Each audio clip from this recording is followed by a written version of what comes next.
नमस्कार, Lalitpur live TV में आप सभी का एक बार फिर से बहुत बहुत स्वागत है। आइए डालते एक नजर ललितपुर जिले की कुछ प्रमुख और खास खबरों पर ललितपुर लाइव टीवी के इस फटाफट बुलेटिन में। तब तक आप बने रहिए ललितपुर लाइव टीवी के साथ। आइए अब शुरुआत करते हैं ललितपुर जिले की सबसे बड़ी खबर से।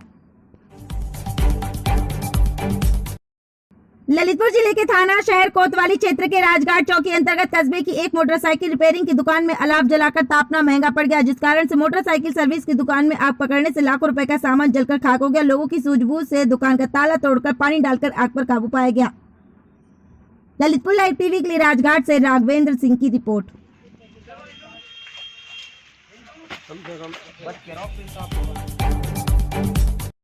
ललितपुर सागर हाईवे के बंगरिया पेट्रोल पंप के पास एक तेज रफ्तार ट्रक ने मोटरसाइकिल में जोरदार टक्कर मार दी, जिससे मोटरसाइकिल के परकच्चे उड़े और मोटरसाइकिल हुई चकनाचूर। इस घटना में मोटरसाइकिल सवार युवक गंभीर रूप से घायल हो गया। घायल युवक को इलाज के लिए 108 एम्बुलेंस की मदद से ग्रामीणों ने बिरदा सामुदायिक स्वास्थ्य केंद्र भिजवाया। तब तक बहुत देर हो चुकी थी। वहां पहुंचते ही डॉक्टरों ने युवक को मृत घोषित कर दिया, जिसकी सूचना पुलिस को दी गई। पुलिस ने शव को कब्जे में लेकर पोस्टमार्टम के लिए भेज दिया। तो वही मृतक युवक तहसील तालबेट क्षेत्र के थाना पुराकला क्षेत्र अंतर्गत नत्थीखेड़ा गांव का रहने वाला बताया गया। ललितपुर लाइव टीवी के लिए बिरदा से नितेश विश्वकर्मा की रिपोर्ट। ललितपुर नगर पालिका परिषद द्वारा गृह कर वसूली शिविर का आयोजन शहर के विभिन्न मोहल्लों में आयोजित हुआ, जिसके तहत सभी गृह करदाताओं से अपने अपने भवनों का गृह कर समय समय पर कर अदा करने की नगर पालिका के कर्मचारियों द्वारा अपील की गई, जिससे कि नगर पालिका द्वारा नगर के विकास में योगदान मिल सके।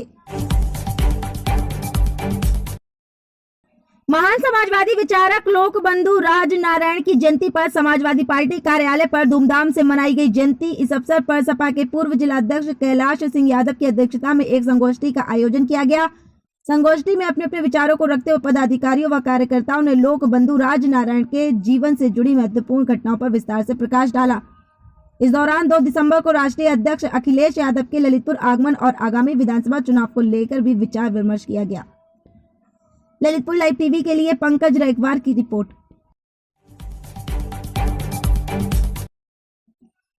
बुंदेलखंड के प्रसिद्ध सिद्ध क्षेत्र पावागिरी की पावन धरा पर वात्सल्य मूर्ति कवि हृदय बुंदेली संत मुनि सुव्रत सागर जी महाराज के मंगलमय सानिध्य में तीसरे दिन प्रतिष्ठाचार्य पंडित विनोद कुमार शास्त्री बबीना के नेतृत्व में मूल नायक अतिशयुक्त चमत्कारी बाबा भगवान पारसनाथ स्वामी का मस्तिकाभिषेक विश्व शांति की मंगल कामना के साथ मुनिश्री के मुखारविंद से मंत्रोच्चारण के मध्य शांति धारा पूजन विधान का आयोजन किया। तत्पश्चात हर्षोल्लास के साथ मूल नायक भगवान चंद्रप्रभु स्वामी सहित वेदी के समस्त जिन बिंबों को विधि विधान से नवीन वेदी पर विराजमान का विश्व शांति महायज्ञ किया गया। दोपहर में विमानोत्सव के कार्यक्रम में श्री जी की भव्य शोभा यात्रा निकाली, जो गाजे बाजे के साथ गजरत वेदी पर पहुंची, जहां कलशाभिषेक शांति धारा का आयोजन किया गया।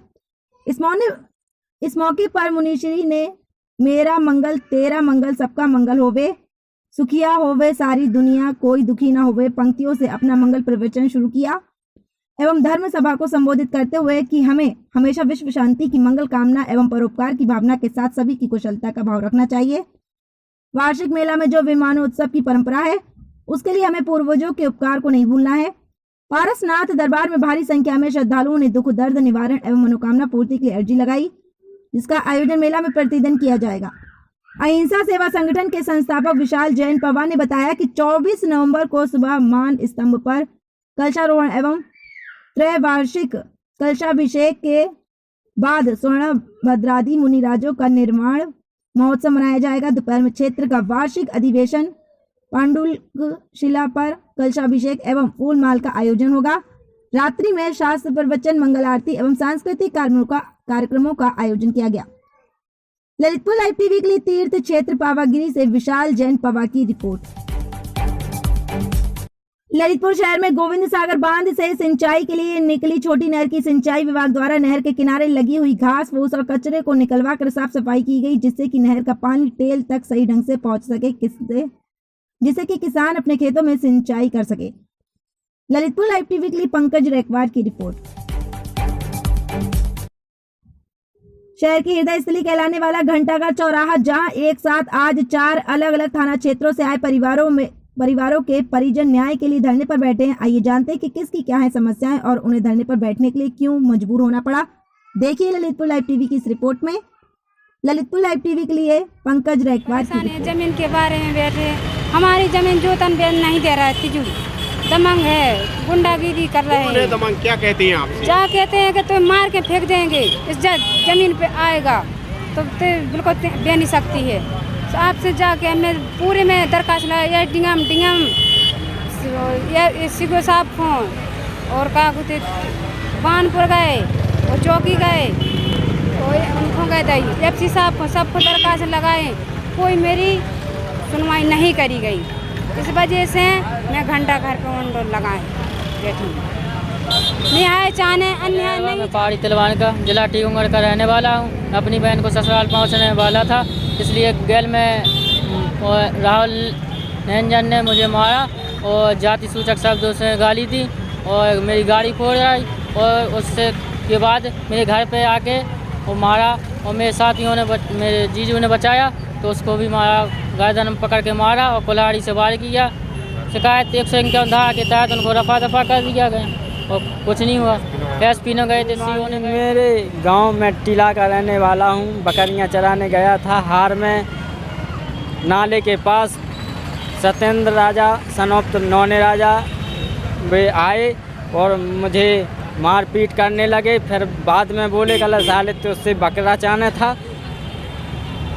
हमने कहा मारपीट क्यों की तुमने, पहले कहते कल नहीं बकरा रान था कैसे। तो मारपीट करते करते साहब बेहोश हो गए, हम वहीं पड़ रहे। फिर इसकी शिकायत भाग आए। इनकी शिकायत मैंने चौकी आया, चौकी से बोले कल कोतवाली जाओ, कोतवाली आए, कोतवाली मैंने दरखास्त दी, दरखास्त में कोई जवाब नहीं मिला। द्वारा धमकी देने के कारण मैं फिर घंटा घरने के पर बैठा। और मेरी घरवाली कल 3 बजे अपने बेड़ा में काम कर रही थी, तभी दयाली सनोप धर्मा और बा उसका लड़का दोनों अजय और संजय आए और मेरी तार बारी है जो फेंसिंग मेरी उसको उखाड़ के फेंकने लगे और इसको इनने जब उनको मना किया तो गाली गलौज करने लगे और जान से मारने की धमकी दे। मैं डॉक्टर हूँ, मैं पैसा कमाता हूँ और यहाँ पे मेरे को अपनी 4 व्हीलर रखने के लिए गैरेज बनाना है और ये ज़मीन मुझे चाहिए।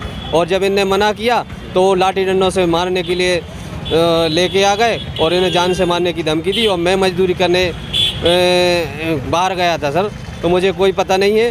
फिर इनने फ़ोन किया तब मैं घर आया और फिर मैं धरने पर बैठ गया। और थाने में भी इनने इंक्वायरी रिपोर्ट की परसों 21 तारीख को, तो यहाँ पे कोई सुनवाई नहीं की गई। उनने का आश्वासन दे दिया कि क्या कहना है, थाने वाले को कहना है कि मैं आऊँगा इंक्वायरी करूँगा, मगर अभी तक कोई इंक्वायरी नहीं की गई है। तो यहाँ जान से मारने की धमकी दे रहे हैं, तो इसलिए मैं यहाँ पे घंटा घर पे अपनी जान बचाने के लिए बैठा हूँ। तो ये थी आज की दिन भर की ललितपुर जिले की प्रमुख एवं खास खबरें एवं आगे की खबरों के अपडेट के लिए बने रहिए हमारे चैनल ललितपुर लाइव टीवी के साथ ही हमारे चैनल को सब्सक्राइब अवश्य करें, जिससे कि आपको ललितपुर जिले की हर छोटी बड़ी खबर समय समय पर मिलती रहे।